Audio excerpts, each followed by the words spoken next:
All right. Please state your name. I am Lindsey Disharoon. Okay, and where are you from, Lindsey? I'm from Atlanta, Georgia. And what college did you go to? I went to Kennesaw State University for my undergrad and to get my teaching certification. All right, great. And how long have you been in South Korea? I am working on my 3rd year, so I'm about the 2.5 year mark. Cool. And why did you come to Korea in the first place? Well, I got my teaching certification in Georgia, and at that time that I graduated was the biggest teacher layoff since the Great Depression, so yay, no jobs. Yay! I had done my student teaching in Ecuador, loved it so much I wanted a new experience, new travel experience to go teach somewhere else. I had some friends over here that had nothing but good things to say.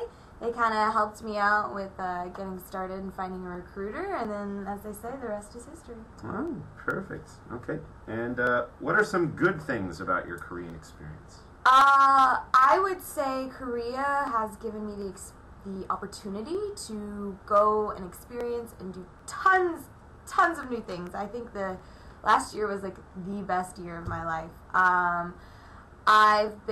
Because I feel like I'm kind of a big fish in a small pond in as far as it's really easy to be a part of the community here.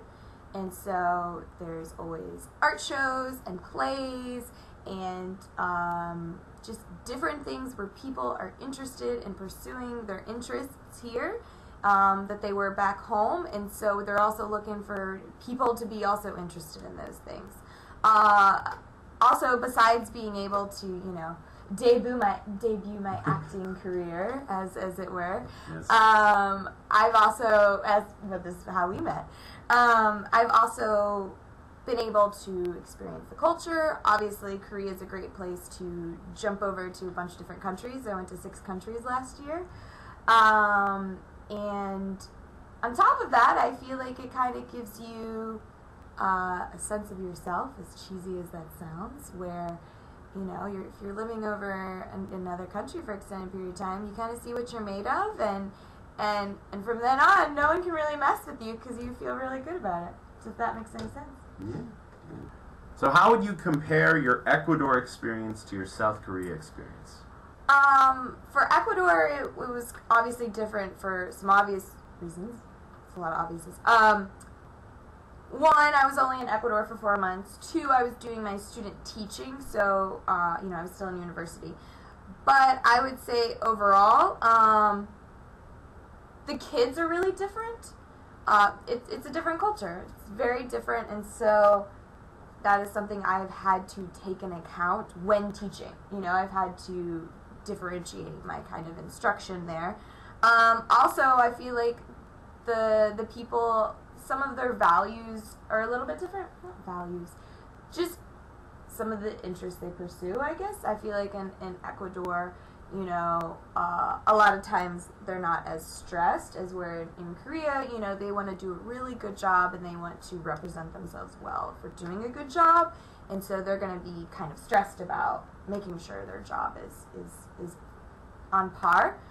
Other than that, I would say as far as like being an expat in another country, it's always really cool.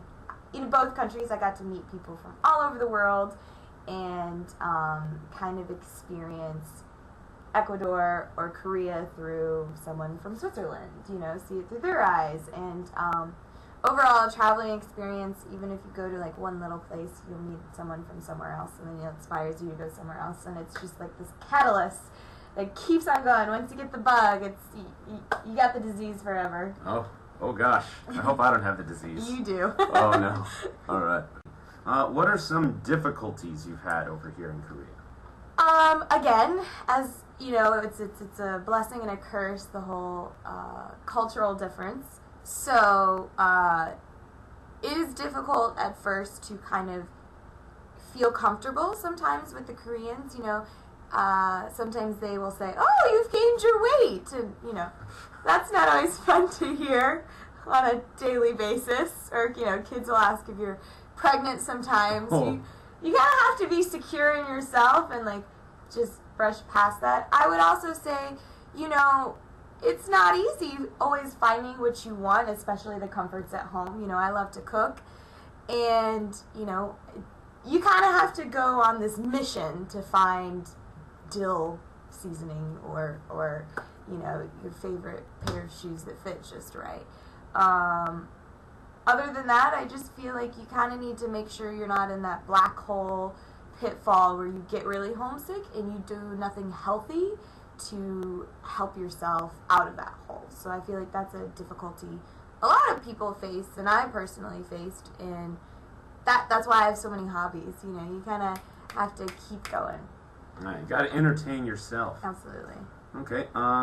Is there anything else you miss from home? You mentioned something about shoes, but oh well, luckily I have small enough feet, but I do know people who've had problems. I do have a pretty round bottom half, so jeans are out of the question here. So, things I miss from home definitely would be food. I'm a big foodie, and so you can't always get exactly what you want. I would say, though, that with this free trade agreement going on now, and I feel like at least in Daejeon, things are popping up like crazy, and so we're getting a lot more as far as food options. Other things I miss from home, obviously my family and my dogs. I really miss my dogs. oh, So I started volunteering at an animal shelter just to feel that nurturing, furry dog need. Miss from home. You know, there's 10 million things I miss from home. However, if you're creative enough, you can find a lot of these here, or you just make do with them. and I want to comment again on the dog thing. I know some people have brought their dogs over here. Did you consider bringing your dogs over here? What are the challenges? I did, but I didn't want. She's got a buddy back home, so I didn't want to make her depressed, you know. But yeah, I know a lot of people that have actually done that, or they've found a forever dog here and they've sent it home with them, and they go. Oh, okay, cool. All right, do you have advice for anyone considering Korea? I know, you know, I'm sure tons of people say this, but I feel like sometimes people come here and they think it's mini little America, so you shouldn't do that. I feel like you should give patience as number one, you know. Prepare yourself that you are going to need to be patient, you know. Going and running to a sandwich shop is not always going to be the easiest thing. And so being aware of that before you get here, you know, you're not gonna hop off the plane and, you know, you're all of a sudden the king of Daejeon. Oh, or I the wish. queen. Other advice, I would say get your paperwork in order as soon as you can, because you never know what mishaps will happen.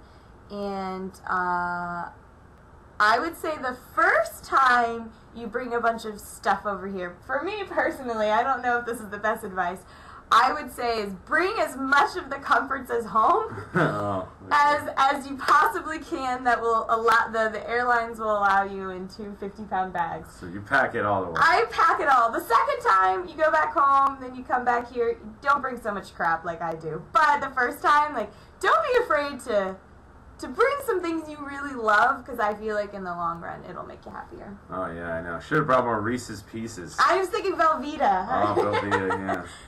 Okay, and then what are some personality traits that a teacher should have over here? A good teacher should have. A sense of humor. I think first and foremost, I used to teach 4-year-olds, and that means, you know, running around on the ground and, you know, 15 kids not listening to you, and you just gotta have to laugh about it, because, you know, you can't take things so seriously. Obviously, patience. You know, your co-teachers, your bosses are gonna view your job in a very different light than you will. Also, I think you should be really flexible. Again, it goes with that whole patience thing. And, you know, I feel like a lot of times in work atmospheres here, it's okay to last minute be like, hey, we're going to change this. And you just need to go with that, fly on the seat of your pants. And then, obviously, be kind, you know? I feel like a lot of times foreigners will get frustrated and just... It comes across sometimes not always as kind, even if they really are.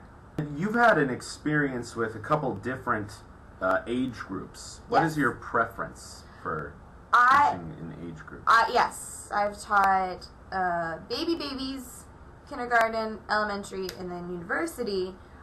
I like university, but that's because I've always liked that. However, when I started doing the 4-year-olds, I didn't think I was gonna like it, and I actually ended up loving it most of all because it was the most rewarding experience, just because you get to see them grow exponentially.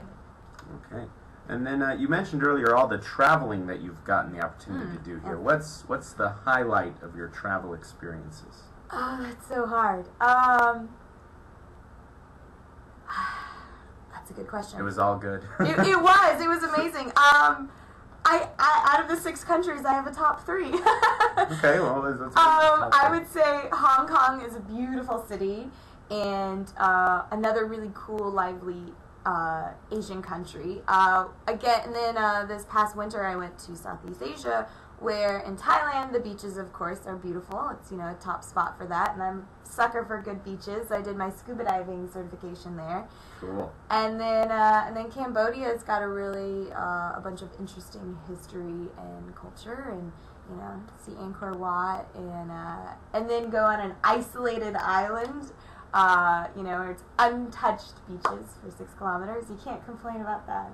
No. All right, cool. Anything else you'd like to share for people? I would just say, I always give like a packing list to a lot of my friends who come over here, but definitely bring jeans that fit you, and if you're not pasty white like me, maybe bring a year's supply of makeup and deodorant. But otherwise, whoever's looking at this video, good luck in shameless self-promotion. You can check out my blog at The Belted Pear, pear as in fruit, P-E-A-R, blogspot.com, and thanks so much for letting me know. And if you want to be like Lindsey and get a new job in South Korea, please send your resume to InstructAsia@gmail.com, and we will be in touch with you and help you get over here. So, peace out. Bye, guys.